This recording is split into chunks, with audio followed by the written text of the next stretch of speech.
Hi, I'm Danny Ecker with the Chicago Business Today Midday Report. A list of Chicago's most marketable current athletes based on recent Nielsen data shows some interesting results.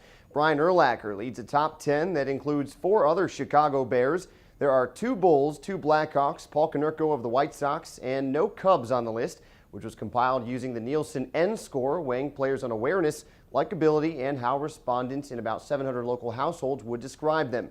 I sat down with Dan Lobring of Chicago's Revolution Sports Marketing to chat about the current crop of Windy City sports stars. Dan, you look at this top 10 list, no surprise that it's half Bears. This is a football town. What stands out to you most about the list of these most marketable athletes here? Well, I think the one thing that stands out the most is obviously what you touched on, is that even with the recent success of the Bulls and the Blackhawks, that you still have more than half the list being Chicago Bears.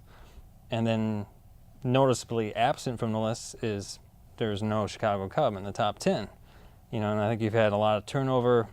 Obviously the new regime in town, Theo, new coach, a lot of players are gone. So that's one of the most things that kind of stands out for sure. One thing that stands out to me, there's a lot of quiet personalities here. You don't have showboaters. A lot of these guys, they seem to kind of reflect the Chicago mentality rather than New York or LA, right? I think that's a reflection of sort of a Midwest sort of mentality that, obviously a Derrick Rose, a Konerko, Taves, sort of these lead by example kind of guys. I think that really resonates well, especially in Chicago, sort of blue collar, city of big shoulders. I think they gravitate to those kind of athletes. So from a marketing standpoint, only half of these guys are on Twitter. It kind of casts some doubt into the whole, you got to manage your online profile. Are you surprised by that for such a group of stars in a big market like this?